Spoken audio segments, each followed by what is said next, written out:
নমস্কার বন্ধুরা, মালবিকার হেসেলে আপনাদের সকলকে স্বাগত। সামনেই নীলষষ্ঠী। আজকে আমি এমন একটি রেসিপি আপনাদের সঙ্গে শেয়ার করব যেটি এই নীলষষ্ঠীর দিন বা যে কোনো উপোসের দিন আপনারা খুব সহজেই বানিয়ে খেতে পারেন।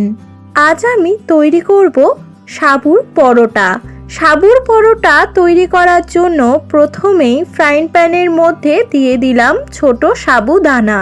শুকনো খোলায় সাবুদানাগুলো এবার ভেজে নেব। শুকনো খোলায় ভাজা হয়ে গেছে, এবার ঠান্ডা করে নিয়ে মিক্সার গ্রাইন্ডারের মধ্যে দিয়ে গুঁড়ো করে নেব। সাবুদানা গুঁড়ো করা হয়ে গেছে, এবার একটা বাটির মধ্যে প্রথমে ছাঁকনি দিয়ে চেলে নেব।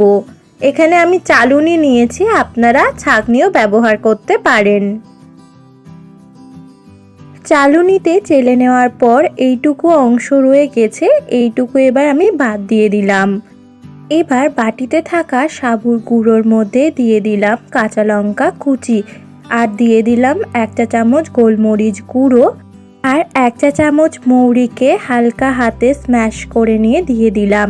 এবার এর মধ্যে সেদ্ধ করে রাখা 3টে আলু দিয়ে দেব। সেদ্ধ আলু দেওয়ার পর এবার এর মধ্যে পরিমাণ মতো সন্ধক লবণ দিয়ে দিলাম। এবার মেখে নিতে হবে। সেদ্ধ আলু আর মশলাগুলোকে ভালো করে সাবুর মধ্যে মিশিয়ে নিলাম। এবার অল্প অল্প জল দিয়ে মেখে নিতে হবে। যতক্ষণ না সাবুটা নরম হয়ে আসবে ততক্ষণ কিন্তু পরিমাণ মতো অল্প অল্প জল দিয়ে যেতে হবে।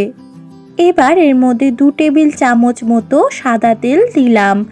এবার ভালো করে আরেকটু মেখে নেব। এখানে আমার আরেকটু জলের প্রয়োজন, আমি আরেকটু জল দিয়ে দিলাম। আপনারা কিন্তু জলটা বুঝে দেবেন। এবার আরেকটু ভালো করে মেখে নিচ্ছি।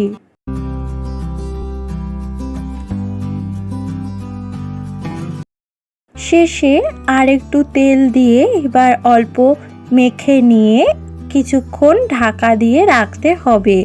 10-15 মিনিট ঢাকা দিয়ে রাখলেই হবে। 15 মিনিট পরে ঢাকাটা খুলে নিলাম। এবার আরেকটু মেখে নেব। এবার এর থেকে লেচি বানিয়ে নিতে হবে। লেচিগুলো একটু বড় বড়ই বানাতে হবে।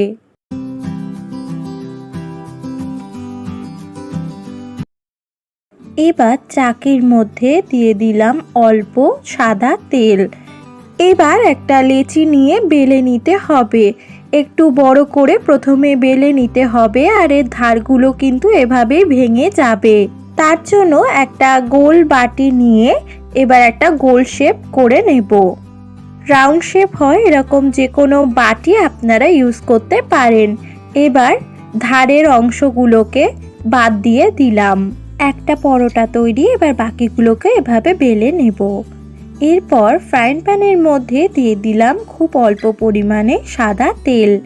তেলটা গরম হয়ে এলে এবার এর মধ্যে একটা পরোটা দিয়ে দিলাম। এবার 2 পিঠটাই কিন্তু ভালো মতো ভেজে নিতে হবে। ওপরের পিঠটাতে অল্প আরেকটু তেল দিয়ে দিলাম। গ্যাসটাকে মিডিয়াম ফ্লেমে রেখে পরোটাটাকে ভেজে নিতে হবে। 2 পিঠটাই উল্টে পাল্টে ভালো করে ভেজে নিতে হবে। এখানে একটা পরোটা তৈরি। এবার বাকিগুলো এভাবেই ভেজে নিতে হবে। দেখলেন তো কত সহজেই এই রেসিপি তৈরি করে নেওয়া যায়।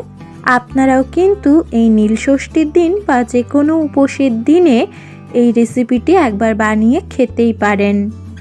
আমার এই রেসিপিটি যদি আপনাদের ভালো লেগে থাকে তাহলে লাইক করবেন, কমেন্ট করবেন, শেয়ার করবেন। আমার চ্যানেলটিকে ফিরে আসবো পরের দিন নতুন কোনো ভিডিও নিয়ে। ততদিন ভালো থাকবেন। Thanks for watching.